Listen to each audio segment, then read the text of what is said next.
Entender la evolución del sistema nervioso y la comunicación interna en la especie es complejo, por eso es bueno hacerse algunas preguntas. ¿Cómo influye la evolución del sistema nervioso en la complejidad de la comunicación neuronal de las diferentes especies? ¿Cómo era el sistema nervioso en los organismos simples? Pues tenemos un cuadro de 4 grupos de especies.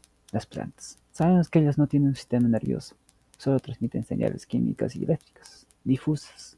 Las respuestas son básicas: el ambiente, la fotosíntesis. Los anélidos se comunican en su sistema nervioso mediante un cerebro dorsal, los ganglios, un cordón nervioso ventral de doble y ganglios cada segmento del cuerpo. La comunicación ocurre por impulsos eléctricos que viajan por las neuronas, por la liberación de neurotransmisores químicos, lo que permite coordinar movimientos y respuestas sensoriales como el tacto y la visión, ¿no?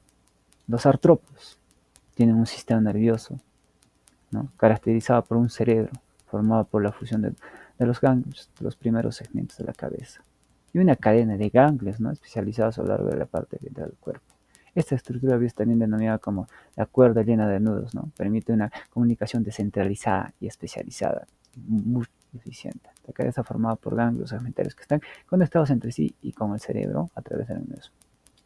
El ser humano, en los vertebrados, el más desarrollado, ¿no?, que tiene un sistema nervioso central y un sistema periférico, ¿no?, que han desarrollado la comunicación a niveles de aprender, modificar, pensar, responder de una manera crítica, la plasticidad neuronal y muchos más, ¿no? Estamos en la cúspide, en la comunicación interna neuronal, ¿no?, que se da a nivel químico y eléctrico. Desde hace muchos años se ha estudiado el cerebro y el sistema nervioso. Hace aproximadamente 600 millones de años se hicieron estudios en medusas donde se observaron redes difusas, las cuales fueron conocimiento base del sistema nervioso. Luego, con nuevas tecnologías, nuevos instrumentos, se hicieron estudios en animales más complejos, como por ejemplo los cordados, donde se observó el desarrollo del neurocortés, la aparición del sistema nervioso autónomo, el cual se comunica y regula de forma inconsciente los procesos biológicos. También una característica de los seres humanos, de los primates, la cual es la neuroplasticidad. La evolución del sistema nervioso tuvo un impacto en la comunicación neuronal importante, ya que pues esta permite tener la capacidad de cambiar las conexiones según el aprendizaje, que nuestras redes neuronales sean capaces de coordinar respuestas complejas, que se intercomunican nuestros lóbulos del cerebro, por ejemplo. ¿Qué diferencias existen entre el sistema nervioso de animales y el del ser humano? El cerebro de los animales suele ser mucho más pequeño, tener menos circunvoluciones, ser más liso y ser menos especializado. Mientras que la corteza humana pues es especialmente grande, compleja, tiene mayor circunvoluciones, tienen áreas determinadas para diferentes actividades específicas como el lenguaje, la memoria, la atención, la coordinación, entre otras. Muy buenas tardes, compañeros. A mí me ha tocado exponer las siguientes preguntas. ¿Cuáles son las etapas críticas en el desarrollo ontogenético del sistema nervioso humano y cómo afectan la capacidad de comunicación neuronal?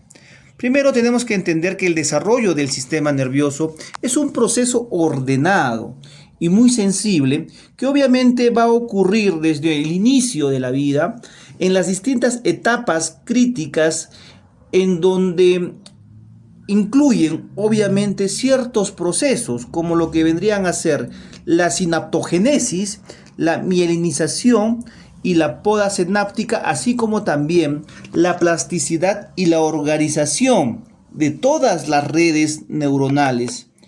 Todo esto conlleva que cada una de estas fases construye y obviamente va a optimizar las conexiones entre todas las neuronas que puedan hacer o estén intentando conectarse, lo que obviamente finalmente va a determinar nuestra capacidad intelectual y nuestra capacidad conductual.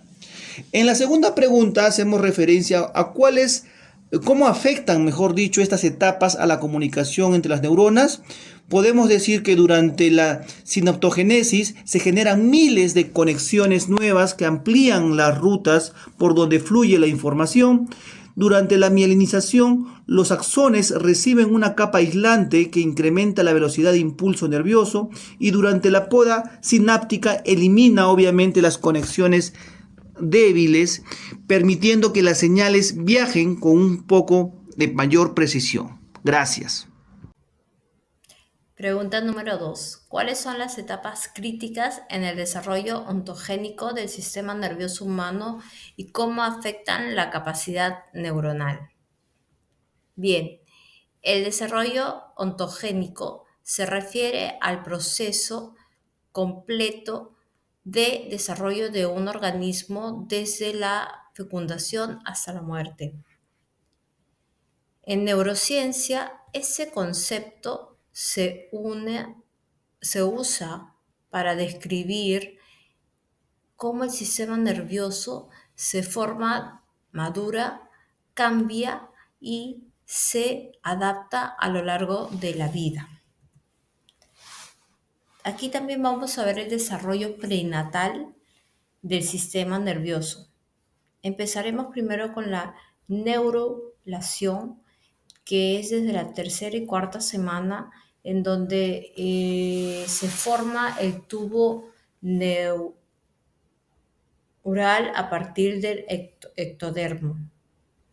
Posterior a ello está la proliferación neuronal, que es desde la sexta a la 20ª semana. Ahí tenemos la multiplicación de neuronas, de células madres que formarán neuronas y glía. También tendremos la migración neuronal de la 8ª y a la 24ª semana. Las neuronas se desplazan hacia la posición final. Desde la 20ª a la 30ª semana tenemos la diferenciación.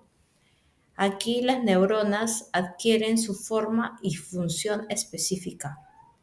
También tenemos la sinaptogénesis inicial desde la 20ª a 30ª semana, formación de las primeras conexiones sinápticas.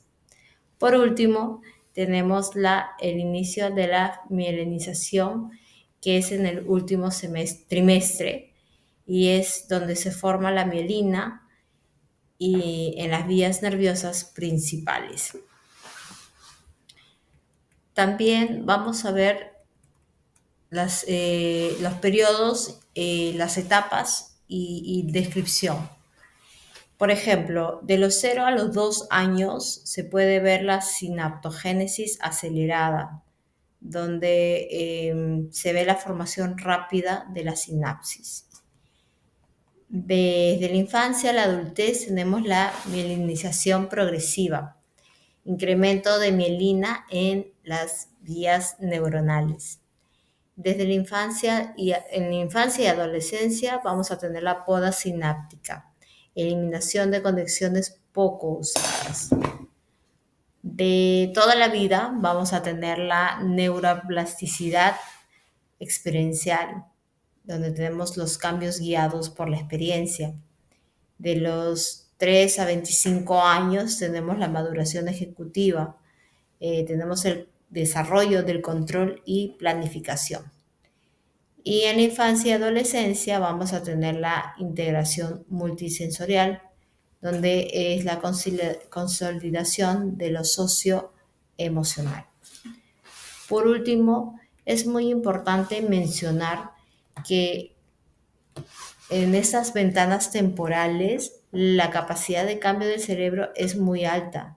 Se generan sinapsis a gran velocidad, se fortalecen las conexiones usadas con frecuencia y se eliminan las que no aportan eficiencia. Gracias.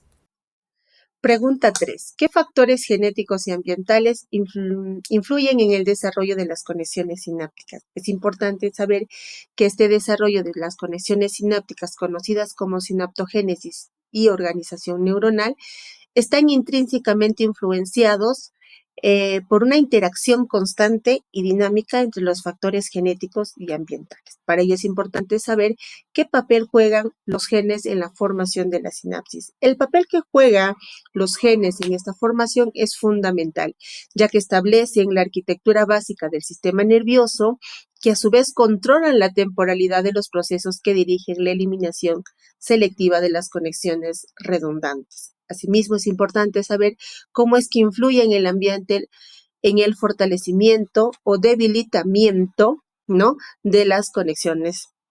Entonces, saber ello es crucial, ya que en el entorno y la experiencia no solo se guían del modelamiento final del sistema nervioso, sino también que actúan como el mecanismo principal para utilizar las conexiones y funciones y eliminar las redundantes. En este aspecto vamos a conocer los factores genéticos, ¿no?, que vendrían a ser el control de la estructura básica, que está en la influencia del establecimiento de la conexión, ¿no?, las conexiones sinaptogénesis y eliminación sináptica, que estas moléculas existen gracias a la adhesión neuronal, asimismo como los factores que se codifican genéticamente, ¿no?, estas a través del ADN, donde estos programas genéticos establecen la arquitectura básica y temporalidad de la formación del sistema nervioso. Entre los factores ambientales y epigenéticos vamos a conocer 4: el aprendizaje y la experiencia, la influencia y la estabilización sináptica, los factores específicos y la neuroplasticidad y especialización, donde estos factores ambientales o epigenéticos conocidos también son fundamentales para la especialización, la remodelación y la estabilización funcional de las conexiones sinápticas. Bien, ahora vamos a ver qué ejemplos existen de factores externos que van a alterar el desarrollo sináptico. Tenemos la desnutrición y esta va a ser prenatal o postnatal. Esta altera la organización y la mielinización y reduce la capacidad de formación y mantenimiento de sinapsis.